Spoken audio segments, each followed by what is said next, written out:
What did you see on that down that allowed you guys to be so successful? Yeah, I think that was a big emphasis coming in that week was we needed to be better on third down. We needed to stay on the field.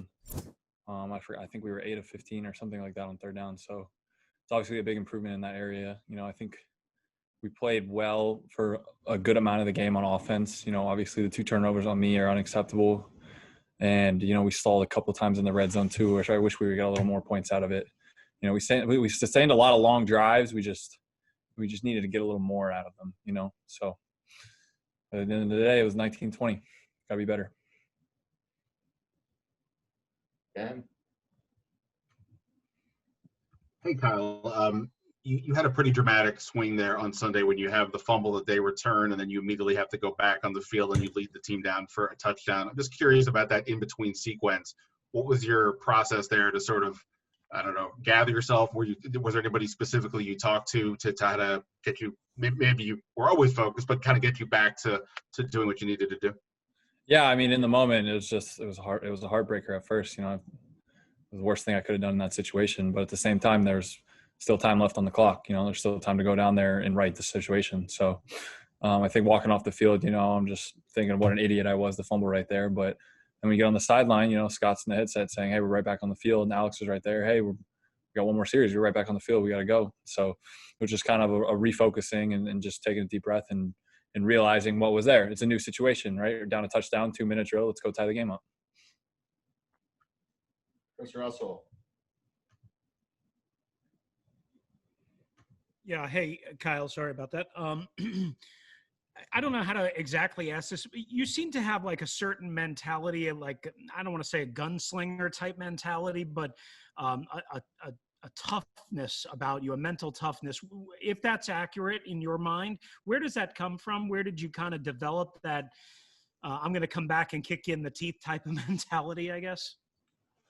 Yeah, I think I wouldn't call it gunslinger. I think it's more of a mental toughness than anything. I think you're right by saying that. And I think it's just developed over my career. I think if you look back on my career and look what I've kind of gone through, I've highly touted recruit, go to A&M, and I battle it out. I get benched. I get transfer. I get benched.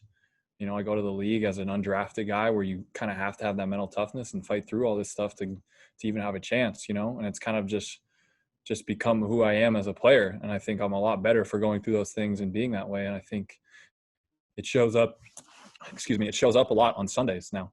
And so I think the mental side of the game, obviously at quarterback, from decision making and all that is huge, but at the same time, the mental toughness part is just as big, and I pride myself in that area. Les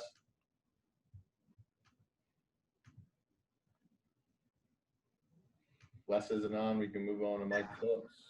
All right. Yeah, you got some receivers maybe coming off the practice squad this week, some young guys. What do you do to make sure everybody's ready and on the same page when it gets to game time? Yeah, I think it's a group effort. I think, when you got young guys or guys who aren't used to playing, I think it's a group effort. Number one, it's on them to get themselves ready.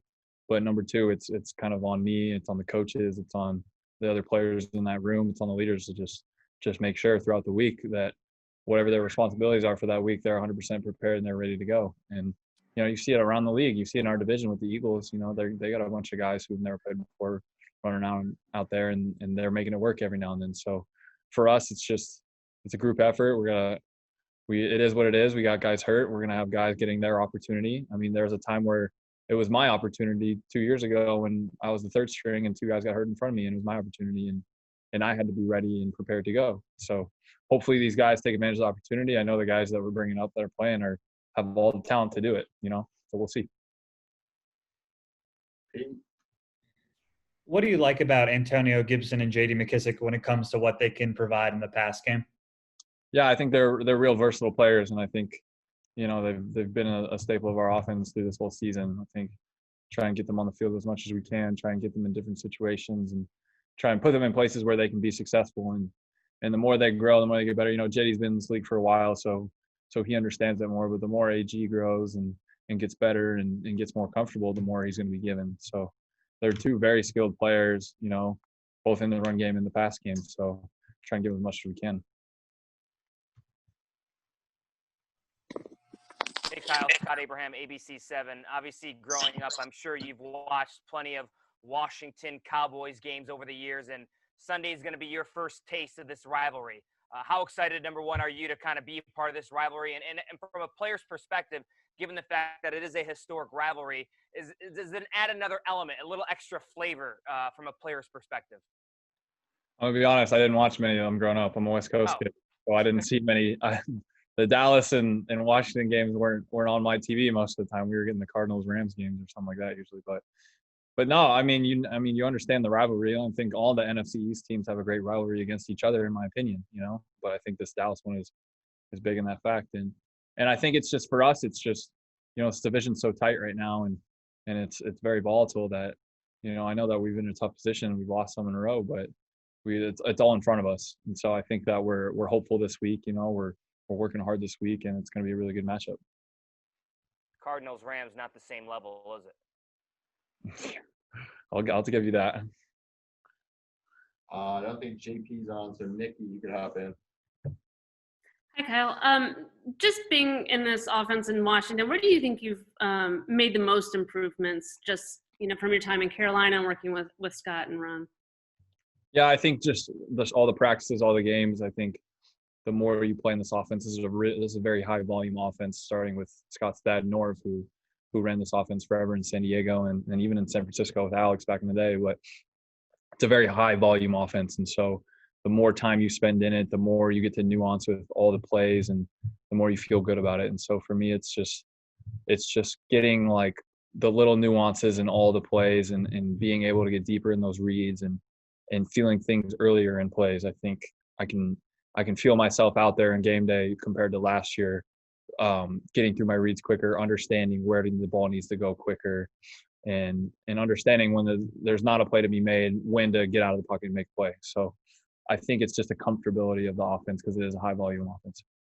And is having a guy like Alex Smith, just with his experience, obviously, playing in this offense too, how does that help you on the sideline to maybe see things that, you might have not seen otherwise? I mean, is it helpful, you think?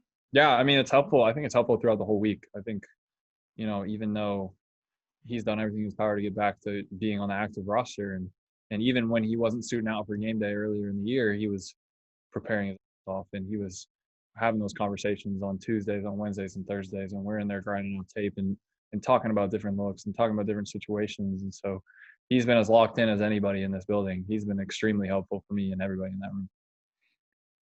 Heather?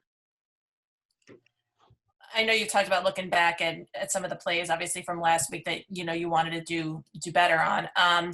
Is it, I guess, easier to know, listen, I did well, I stepped up in a lot of big moments, I can keep doing that if it wasn't just for those couple of big mistakes? Is that almost more comforting going forward, knowing that if you just clean those up, you're in a much better place going forward?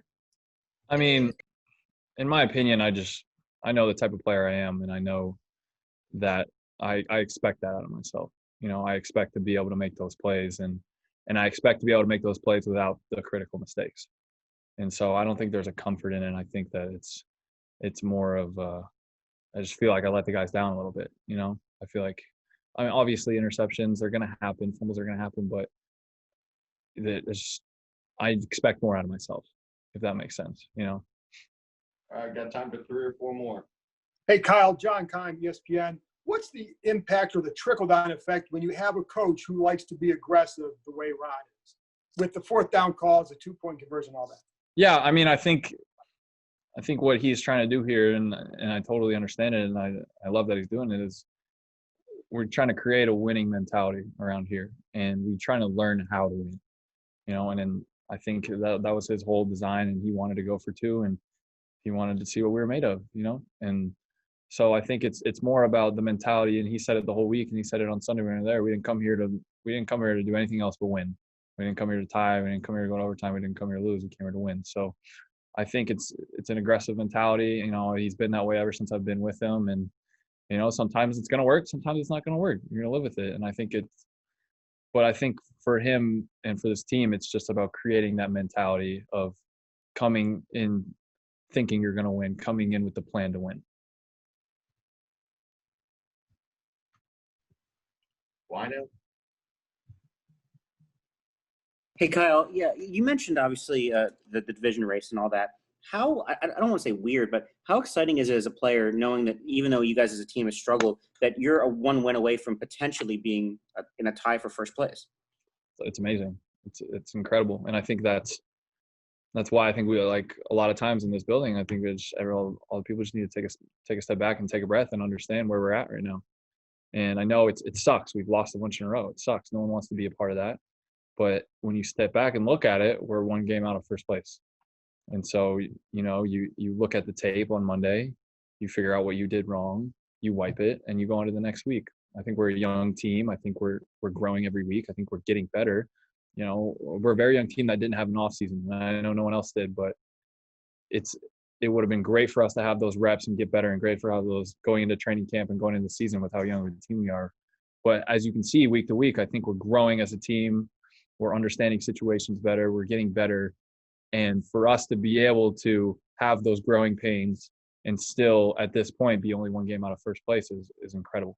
And so I think as a team, we're looking at that, which is very hopeful and understanding of the situation we're in. We got time for one more. Kyle, Milton Harding, Tony McGee, Pro Football Plus. Given the fact that this is a high volume offense, and now with you at the helm, it's open more so.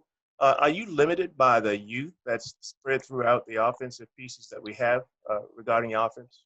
I don't think we're limited. I think that we challenge everyone in this building to take on as much as they can in the offense. I think we know our limits, but I wouldn't say we're limited. I think that we're a high volume offense, and we challenge everyone week to week to understand their responsibilities and understand what we can do.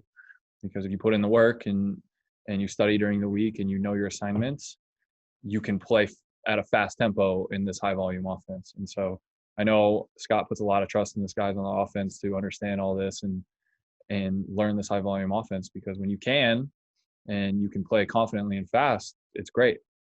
And so I think the guys are understanding that. They're learning that week to week, and they're figuring it out, and you can see guys getting more comfortable.